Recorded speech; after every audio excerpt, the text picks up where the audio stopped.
to this week's Fireside Chat with Jesse. I am joined today by Andrew Pace, Chief Client Experience Officer at Asset Compliance Solutions. Thanks for joining me, Andrew. You're welcome. It's great to be here with you, Jesse. No, thanks for. I appreciate you joining me. It was a pleasure meeting you over the last couple of years, and always like to share some time with people from my fellow upstate New Yorkers. Weather's been a little chaotic lately for you, to say the least. Yes. It's kind of crazy. You almost wonder sometimes, is the media exaggerating that bad? But I believe before we hit record, you said 50 inches, so that's pretty impressive. Yeah, I think the news reported 50 inches in the city.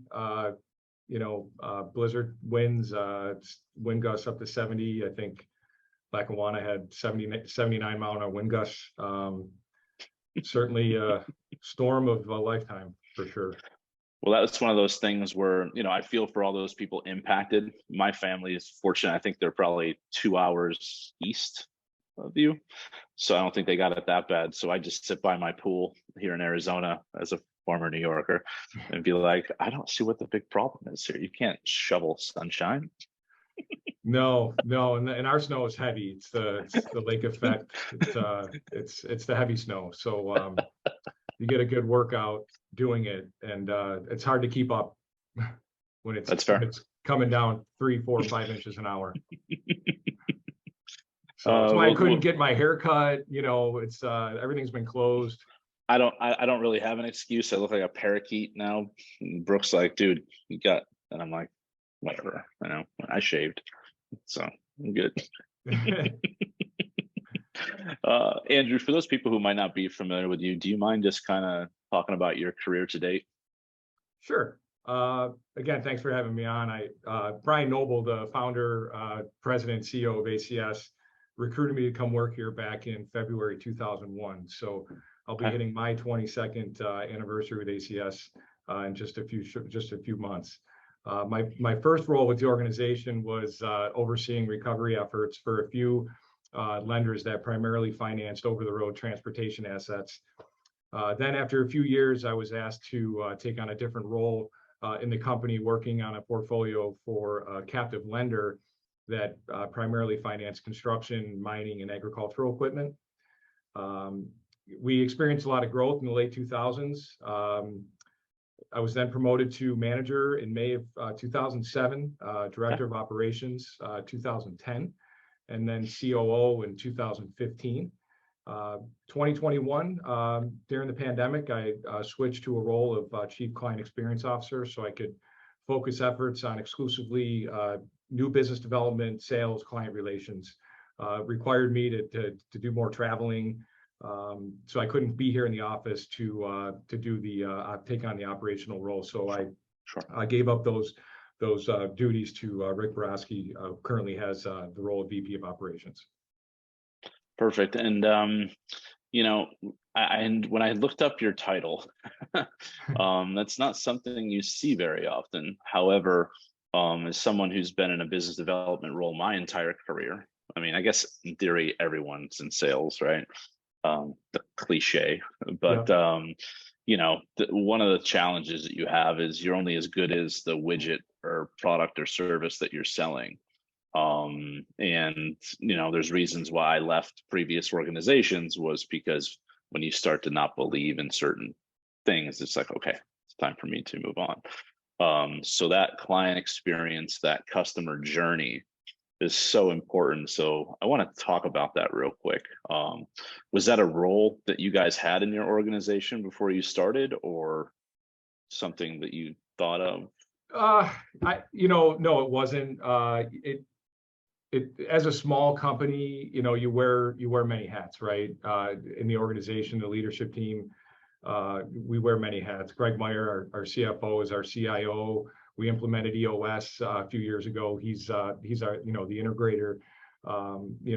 As the COO for many years, I was doing sales, business development, client relations, vendor relations.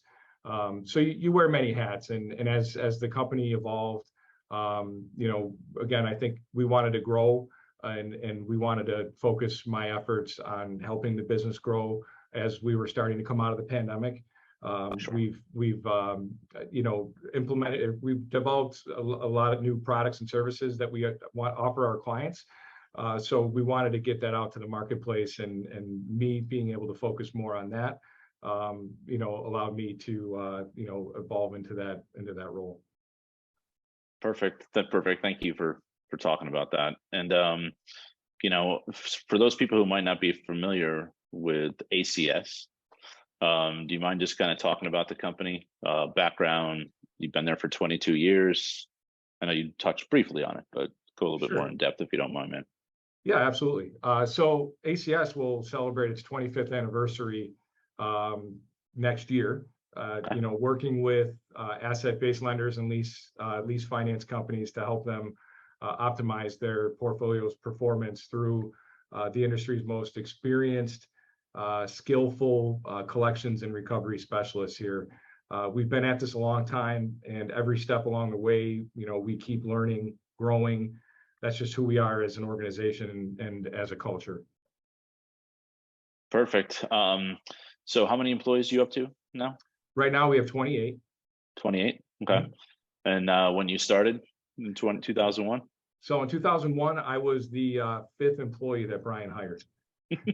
And I'm currently the longest tenured employee. The employees that were hired prior to me have moved on from the organization. So I'm the longest tenured employee. Perfect. And you're headquartered just we outside are of in Williamsville, New York. Okay. We're right across the thruway from the airport, Okay. which is 10, 15 minutes from downtown Buffalo.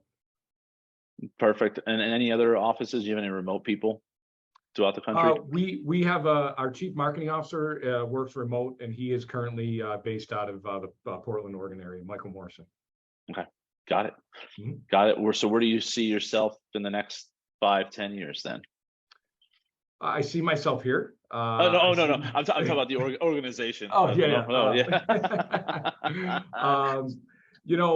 Like the economy, our business is subject to cycles, Sure. But our trend line for the last 2+ decades, it's been one of growth, largely through referrals from our happy clients, who have discovered, we can do things for them simply they can't do for themselves.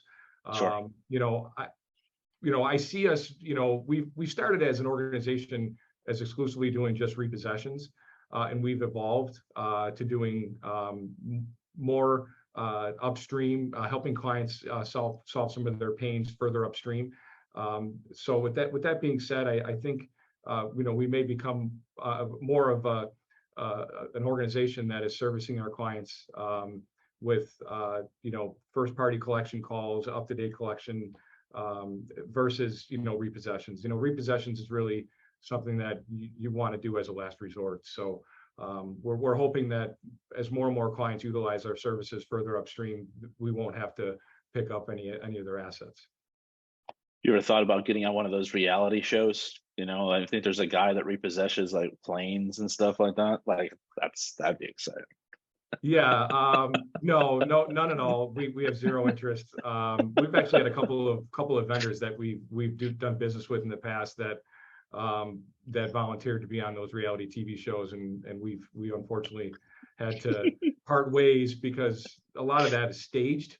So, but unfortunately, some of our clients, they don't think that it's staged, and they believe that those things really happen in real life, which they don't. I would say 99.9% of the recovery work that we do is non-confrontational. So we avoid complaints. We don't break the law. We walk away if we feel that it's going to be confrontational. So those shows actually have brought a lot of bad press to the industry, unfortunately. I can only imagine. I mean, I don't watch them religiously, but every now and then you'll catch some clips. And was at that South Beach tow? Yeah. It's a train wreck, but you can't stop watching it. Right, Lizard Lick, South Beach, Operation Repo. It's entertaining for sure, but it's not reality. And again, it's created a lot of headaches on our side of the business, because that's not how we operate, and we don't do business with people that do things like that, unfortunately. No, that's fair. I'm sorry, that's totally off. That's totally all right. going down a different rabbit hole, but I just Just kind of popped in You're my not the head, first man. person that is asked, that question. But no, we've repossessed planes, helicopters, barges, tower, tower cranes, things like that. But we don't do it the way that you see on TV.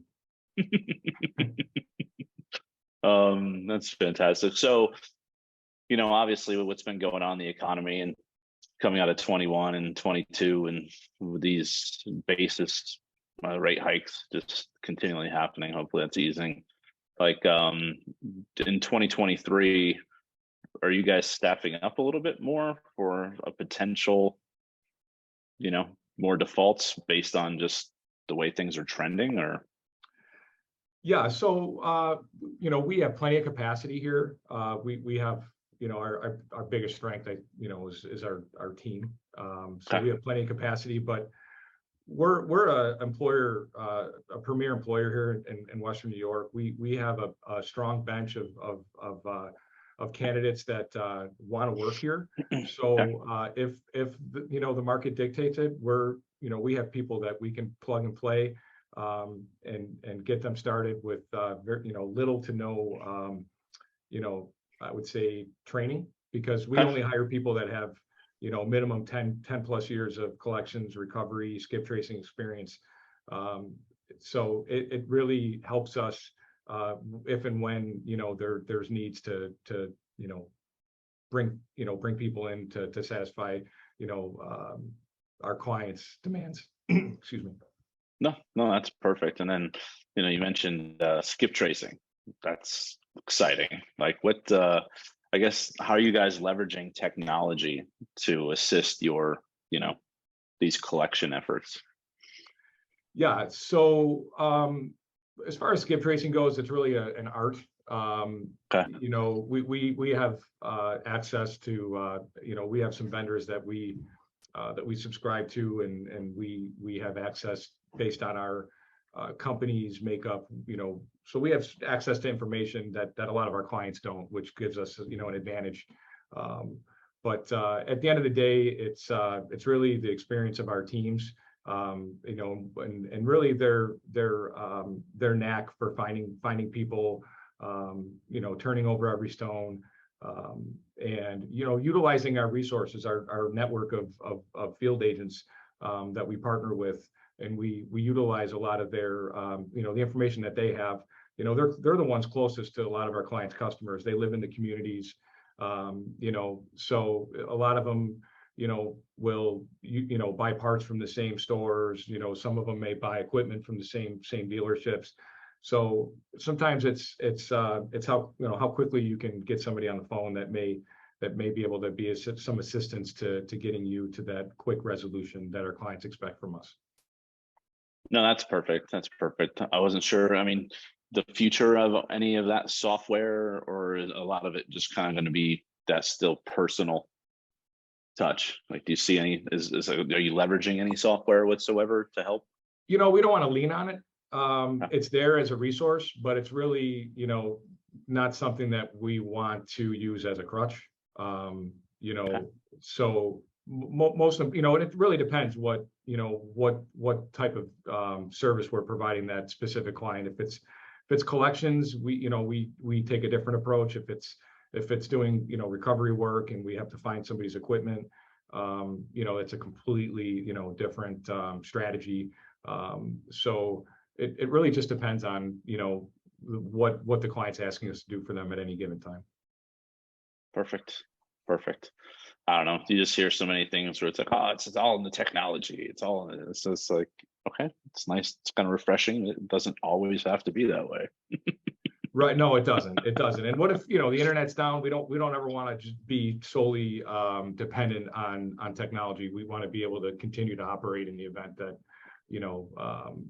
there's things are always changing, right? So you have regulations, government, there's, certain banks that we do business with are very strict with, having access to, personal, information. So, we're very conscious of all of that, and how we access and store it is important too. So, again, it's not something, it's nice to have, but it's not something that we depend on. Perfect. Perfect. And I want to say our paths probably first crossed at an equipment finance show. So what I wanted to talk about now is kind of like the industry relationships that you've built over your now almost 22-year career, and kind of what they've meant to you, man. It's meant a lot. I've really learned so much from this industry. I've just have a knack of, just walking into a room with people and just making friendships and connections. We attend multiple conferences each year, and we really started that back in the late 2000s. Brian attended, I think, one of the first ELFA events, maybe 2008 or 9. But Okay. I started going to the events back, I think 2010. San Antonio was my first show.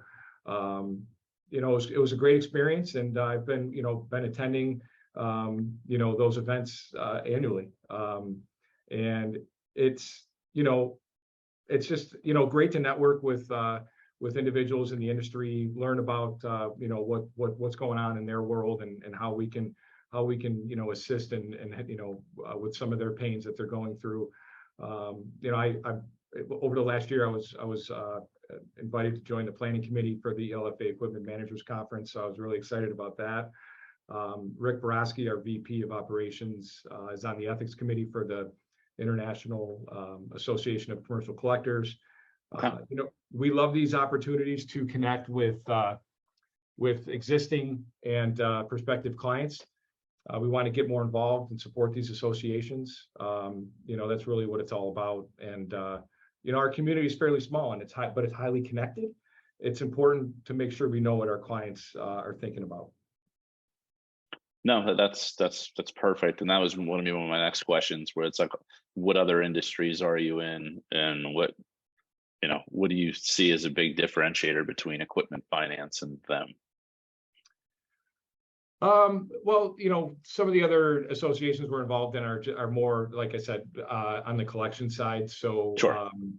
I wouldn't say there's really any differences between the two. Maybe some of the members are different. There's a lot of law firms are maybe part of those associations, other agencies, and some of the firms that are part of the CLLA is another association where we're a member of, one of a few dozen agencies that are certified with the CLLA. So there's a lot of overlapping Sure, absolutely. with these associations. So I'm not sure there's a lot of differentiating between the two. Maybe more educational with some that would apply with what we're doing versus on the equipment finance side. There's you're not dealing with the appraisals and Sure. things of that nature. I asked the question wrong. I worded it wrong. Oh, that's all right. I'm a little biased towards like the ELFA and NIFA, just based on it's been my home for so long. Sure. Wasn't sure in regards to I know all different associations have different ways of doing things. I just find the ELFA or NIFA to be more like the Hotel California, right? It's like you can never leave it. Right. You had to bring in the Eagles, huh? Yeah. Well, yeah, just kind of where I go, right? But all right. Well, thanks for talking about those. And of course, you had to. I see you're in your office, and I see a Sabres thing, and it's like Bills, Sabres, Rangers, Giants. Like I'm from upstate New York, but I root for a New Jersey football team and a hockey team in New York City. So sorry. That's all right. That's okay. I mean, I like the Giants. I don't have any ill will for the Rangers. I mean, it's there's really not a rivalry between the two teams. So, I'm a Yankee fan. Are you a Yankee fan, Jesse? Blue Jays. Okay. Well, Blue Jays are the Buffalo Bison's farm team. So there's reason for me to support the Blue Jays. And we hosted a lot of their games during the pandemic here in Buffalo, and I was able to attend a a It's a Blue Jays beautiful state, game. beautiful stadium. It's a beautiful For stadium. Yeah, they put a lot of money into it. Salem's Field, I still call it Pilot Field because I used to work there back in high school. I used to cook hot dogs, and I used to cook in the party area in center field. Yeah, that was for a AAA stadium, that was the one of the premier venues in minor league baseball. And then Toronto, invested a lot of money in making it ready to, for Major League Baseball. So I was able to go to a Blue Jays Yankees game last year, and I think Sanchez hit a 2-run homer to go to win the game. So we were, but Chapman almost blew it in the ninth, which is kind of normal for him. But we were able to get out of it with a win. So. No, and what an experience to be able to see some of those, not only the star power that the Yankees have, but that core that the Blue Jays have, being able to see them. I'm assuming it's probably a better experience at a minor league park than it is in a major league park. Oh yeah, it was definitely a more intimate setting for sure. 20,000 plus fans versus going up to this, to Toronto, where I've been plenty of times to see a Blue Jays game, U2 concerts. That's a nice venue as well. Old, but still nice, and it's pretty neat. It's right downtown, so when the roof's open, you can see the skyline of the city, which is pretty neat. But yeah, definitely a very intimate venue. My son years ago, my wife and I are heavily involved in the Cystic Fibrosis Foundation here in Western New York, and one of the items that was up for bid at an event was be a bat boy for half the game for a Bison's game. So my son, we won the bid for that, and my son was able to be a bat boy. And some of the players that are on the Blue Jays today were with the Bisons then, and he got to hang with them in the locker room before and after the game and be the bat boy. And so it was pretty neat that he got to experience that. So yeah, if the Yankees don't win, I'm pulling for the Blue Jays for sure. That's a great experience, man. That's fantastic. Yeah. And then you mentioned 20,000 people in that stadium. 19,000 were Yankee fans. Yeah, unfortunately, yes. It happens out here. It happens out here in Arizona too. I mean, when the Blackhawks are out here, like, it's all Chicago Blackhawks fans. When Green Bay, any of those bigger teams come out here. Yes. Yeah. There were, I would say more Yankee fans than Blue Jay fans. But no, it was great. And it would be nice if they could do that more often. Maybe, host a series once a year here. That would be pretty cool. It's obviously professional sports, it's big money, so I highly doubt that they're gonna do that. But no, it'd be nice maybe if they have an exhibition game just before the season starts there. I think that would be more than reasonable. But now I think with the Blue Jays, they just use it as a COVID competitive advantage. Right. Yeah. I saw some of that stuff throughout the year, and I'm like, this could play into your favor. All right. I see what you're doing. Yeah, I mean, if Canada didn't have those strict COVID lockdowns, they would have never had hosted games here in Buffalo. So selfishly, I was glad that happened. Just because I was able to see. I think I don't think Buffalo's. I could be wrong, but it might have been the first Yankees game in Buffalo for a regular season game in Buffalo. So it was neat to be a part of history for sure, but not, I certainly would want it for different reasons, of course. Oh yeah, absolutely. Yeah, but I was just messing around because I'd sit there and I'd be like, okay, who is the series this weekend? Who on that team can't travel? And I'm like, right, no, I can see this. I can see this. Yeah, it certainly made it. It certainly made it. Made it unique for sure. Not knowing who's going to be in the lineup. For and they were dealing with that with other sports, hockey and sure. Sure. But yeah, you mentioned the Sabres. It's hockey in Western New York in the spring when Buffalo's playing well in playoffs. There's nothing better in the spring when the Sabres are playing well and we could playoff hockey is it's a great time. It's a great time. Playoff hockey is addicting, for sure. It takes years off your life, but it's what it is. But now you got the Bills, so Yes. hopefully, I know hope's not an effective strategy, but that playoff game last year was probably one of the better football games I've ever seen. Want to make sure you change the playoff format to college, because I think they would still be playing. Right, I think so too. Yeah, it was just obviously I'm sitting there watching the game.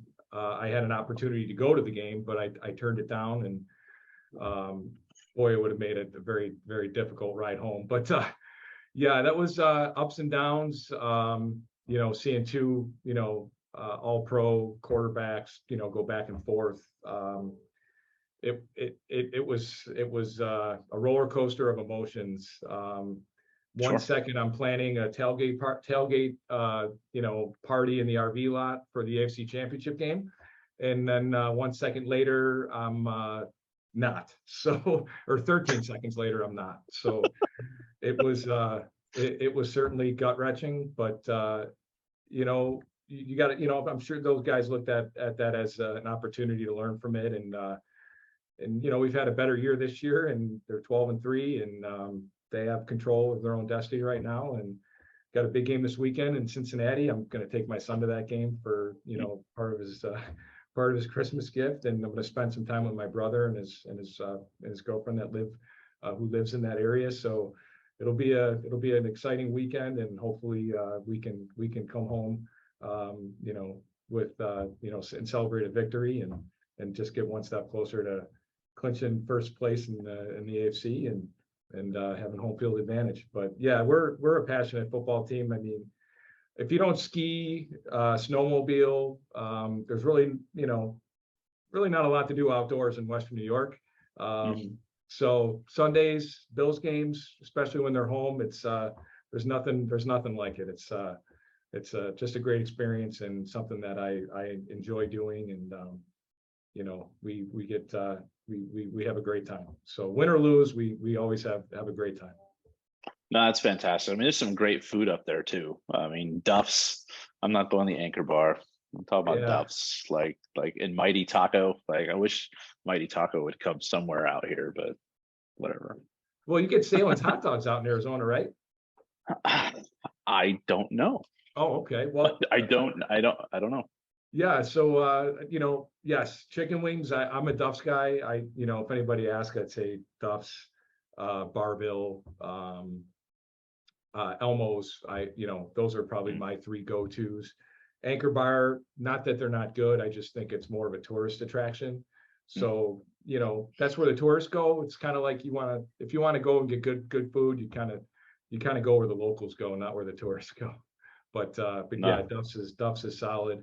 The food, yeah, I mean, it's tough to keep the weight off here with the great food that we have. I mean, we have there's so many different cultures, and Buffalo is a culturally diverse city, and you can drive anywhere, and you can find any type of food within 10 or 15 minutes here in Western New York. If you want Lebanese, you want Greek, you want Italian, it's everywhere. Sure. And everyone has they all do a phenomenal job, and yeah, the food's great. We're known for roast beef on whack. Is another staple here. Pizza, we have we're different than New York City. They have the thin crust. We have more of the Sicilian thicker style crust pizza. So I would say probably those are, I would think, are top threes. But yeah, you could gain some weight here if you're not careful with the food we have, for sure. I made a mistake of talking about food like this before eating today. So great.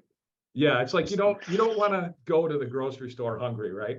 Or Costco, like just Right, stay away, man. Like buy right, all this crap. Like, what did I do? Why did I buy all this? Doesn't make right, sense. right. Yep. But Yeah. I ask everyone who comes on here, Andrew, to give a little fun fact about themselves. Anything you'd like to share besides all this amazing stuff about Western New York. What do you like to do outside of work? Well, we talked about I love throwing the tailgate parties for my friends at Bills games. You I know, guess what do you have at these tailgates? Like, what do you consider a good tailgate? Because I tailgate here in Arizona. I've had Cardinals tickets since I moved out here, and then when I go to New York for some Giants games, like I'm like, holy crap! Like these guys have like lobster tails and like all these things. And it's like, dude, yeah. So, what? there's been times I've done, we've done steaks, but I try to stay with buffalo theme. Mostly, Okay. I'll do a chicken wing soup. One Mm, game, I'll do like a buffalo chicken sliders, buffalo chicken grilled cheese. So I try to stick to a buffalo theme. I usually take care of the meals on game day. My friends Andy and Randy will take care of the meals the night before, because we can bring our campers there the morning before, the day before the game. So for a one really? o'clock game, we can pull our rigs in at 8 a.m. on a Saturday morning. So we're guaranteed a spot because we have a permit for the RV lot. But we want to make sure we get the same spot because we have people that show up every week, and it's just easier to find us knowing where we're at. So, um, Sure. but Can yeah, you the can, food. can you start drinking Saturday morning at 8 a.m. or are you not allowed to open up? Can you actually start Well, Saturday so or once you're inside the barrier once you're inside the perimeter of the parking lot, you can drink. You just can't drink, carry an open container outside of the parking yeah? lot. That Um, sounds like a disaster, especially for someone who went to this college. It's like, wait, I can tailgate for 36 hours before this game even starts. you could, you probably wouldn't make the game though. So so that's a pretty, that's a challenge in itself. So I typically, I'm hosting, and I like to have a good time, but I want to make sure everybody's having a great time and they're enjoying Sure, sure, themselves. sure. I play music. I make the food. My wife helps me with that of most games that she can attend. She's a nurse at Children's Hospital in Buffalo, so she works Okay. every third weekend. So weekend she's not working, and there's a Bills game. She'll join me, Saturday evening, and then help me prepare, the meal for the day on Sunday. So yeah, Saturday I really do a lot of the prep work for the meal, Sure. so that I'm not scrambling, the day of the game, because most of our games for years have always been at 1 o'clock because we weren't really that good and we didn't deserve to be on prime time. But because of Josh Allen and Stephon Diggs and the team being successful, we've had some primetime games, so that's kind of thrown things out of whack a little bit. We've had to kind of adjust our schedules, and we're like, man, what are we doing? We got all this time. Like, we're used to starting at 1 o'clock, and now the game doesn't start till 8. It's like, what do we do with all this free time? 40 hours of tailgating. Let's go. Right. Yeah, sometimes, early in the season when the weather's nice, I would say, early September, me and a group of friends will bring the motorhome up on Friday night. We'll park near the stadium, and then we'll frequent a few of the bars near the stadium, and then Sure. we'll get in line at like 5:30, 6 a.m. Saturday morning, until they open the gates at 8, so we can get in. Before the pandemic, players, coaches would come through the RV lot and greet the fans. That I've met Coach McDermott. That's awesome. Josh Allen came in the RV lot. Mitch Morse, Tremaine Edmonds. Those guys were great. We've got photos with them. So it's just an awesome experience, and one I hope you'll be able to enjoy one of these days. Sure. I mean, I've tailgated, but it was like 3 hours before. Last game I went to was I want to say the Giants in 2000. It was the year they won the Super Bowl when they beat Buffalo. That game was freezing, but I mean, I guess all games in December are freezing. So Yeah, yeah. Although if we had a game this weekend, it would be like 50. So, which would be kind of unusual for this time of the year here in Buffalo. It's going to be 60 in Cincinnati. So, or upper 50s by kickoff, I think, in Monday night. But yeah, it's unseasonably warm here right now. But we couldn't say that a week ago, you know. But of course it is. That has to turn all the beautiful snow into this black and brown goo. yeah, and then it melts and it's And it freezes again. right, right. And then because we have basements up here in New York, so people have to worry about their basements flooding. So you think you got one problem solved, and then you got another one that creeps right back up on you. So fingers crossed, hopefully people don't have to worry about any flooding, because that's not good either. That's fair. And then since you have an RV, I guess the next time I come up to the Watkins Glen Raceway, because that's where I'm from originally, we'll have to bring it over there, because that's like a 5-day tailgating experience. Yeah, well, I think I built up enough stamina. I think I can handle that. Maybe we do it. Too bad it's in like August. If it was like at the end of like October when you've gone through the conference season, I would say let's go. It's prime. Just tell me when you want to do something, Jesse, and we could find something to do for 4 or 5 days. If it's a golf trip or you want to come up for a Bills game, as long as it's business related, we're good, right? Absolutely. We can do one of these chats live, in person, right from the RV lot. I have a little fireplace, little electric fireplace in the camper you can sit next to if you want. As long as I can edit it afterwards, otherwise it'd be a liability. Right. Maybe. That's awesome, Andrew. But as far as I guess one of the fun fact, or one of the things a fun fact I'd say is back in 2018-19, I was a head coach of my son's 8th grade basketball team. They went 40-0 that year. They won 8 tournaments. They won their league and their diocesan championship. I started coaching the kids back when they were in 5th grade, and their goal when they got to be in 8th grade was they wanted to have a banner hanging in the gym with their name on it. But the only way you can do that is you have to win the diocesan championship. So, they worked extremely hard for 4 years to achieve that goal, and I was extremely proud of them. And to coach my son and to be able to spend quality time with him was awesome, because this job requires a lot of time, and I've made a lot of sacrifices. To be where I am today, you have to make sacrifices, right? And I was able to right some wrongs by being able to spend that quality time with my son, and so that was pretty cool. So I was really proud that I could be a part of that, and I had some great help along the way, and so I'm not going to cry, Jesse. I'm not going to cry.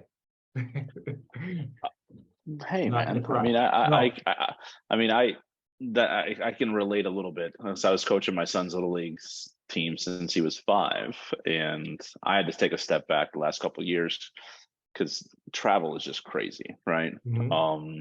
But it was also one of those things where I had to take a step back because I was tired of him looking at me for affirmation, or if he made a mistake.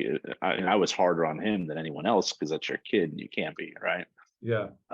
But yeah, that's awesome. That's fantastic, man. Yeah, no, it was great. It was stressful times. We Sure. They were the first boys team in the history of their school to go undefeated. So we had some tough games, and like I said, it was great.